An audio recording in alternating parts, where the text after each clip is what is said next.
Bonjour chers auditeurs de l'ODJ Média, notre chroniqueur invité, Aziz Bousseta, partage son avis et sa réflexion, dans un article qu'il a intitulé « France-Maroc, le grand ballet des petites phrases », qu'on écoutera ensemble dans ce podcast. Notre journaliste ouvre sa réflexion de la manière suivante.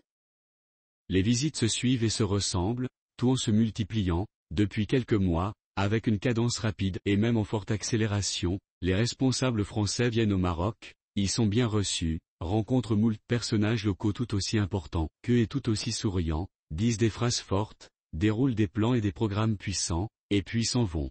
Mais de politique ou de position claire sur la question du Sahara, point.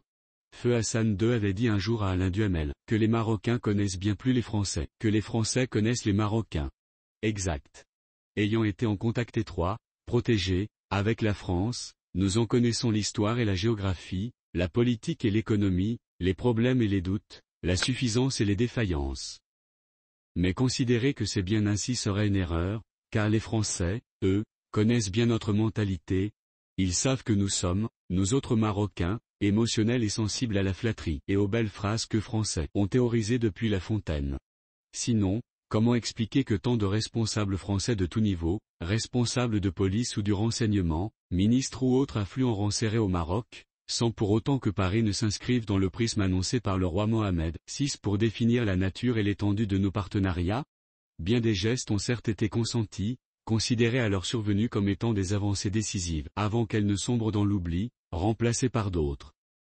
Ainsi de la visite de militaires français, en uniforme, à La Aïoun, en octobre, ou de cette petite phrase du représentant permanent de la France à l'ONU, rappelant lourdement le soutien éternel de Paris au plan d'autonomie, et assénant un vague et mystérieux « il faut avancer ».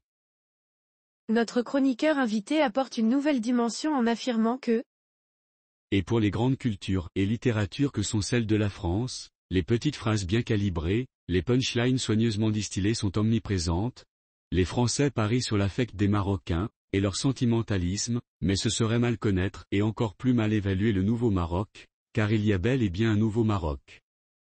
Et ainsi donc, Stéphane Séjourné parle d'une question sahraoui existentielle pour le Maroc, et de la relation unique entre Paris et Rabat, dont il fait une affaire personnelle.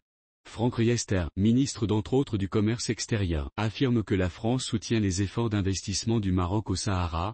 Gérard Darmanin suggère l'idée que sans le Maroc, la France serait plus menacée et plus touchée. Bruno Le Maire garantit que la France est prête à participer au financement de cette infrastructure de transport électrique entre Dakhla et Casablanca, et on attend encore les déclarations du ministre de la Justice, qui doit venir, et de Rachida Dati, qui sera sur nos terres aussi, et on n'oublie pas les déclarations très engageantes et prononcées à intervalles réguliers de l'ambassadeur Lecourtier, pour entretenir la flamme, mais en l'absence d'une déclaration forte de son président, le pays du verbe s'expose à sombrer dans le verbiage.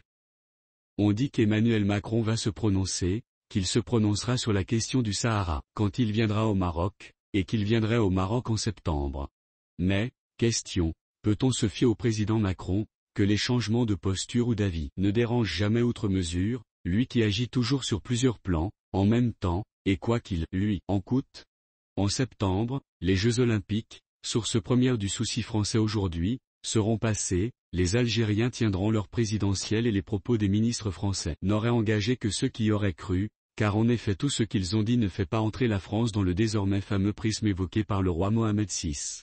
On peut dire tout ce que l'on veut, mais à un moment donné, il faudra bien que Paris franchisse le pas et se montre plus explicite. Et on sait, Israël et Netanyahou, Ukraine et Zelensky sont là pour le prouver, que quand Paris décide de soutenir un pays, elle le fait clairement, explicitement, spectaculairement. Et ce n'est pas, encore, le cas avec le Maroc. L'auteur conclut son article en ces mots. On sait bien que les relations entre le Maroc et la France sont solides et très anciennes. Elles resteront solides et en dépit du monde changeant, elles demeureront forcément très anciennes, mais elles ne seront pas uniques, ou elles ne le seront plus. L'unicité irait plutôt vers l'Espagne, et pour plusieurs raisons, dont la proximité géographique, une approche plus pragmatique et, excepté la question des visas, plus respectueuse, une capacité à reconnaître ses erreurs, comme pour l'affaire Pegasus pour laquelle l'Espagne officielle a lavé le Maroc de tout soupçon. Ce n'est pas encore le cas de la France, dont une partie de la structure étatique, ou France profonde, continue de souffler le chaud et le froid, en attente sans doute de cette position ferme du président Macron.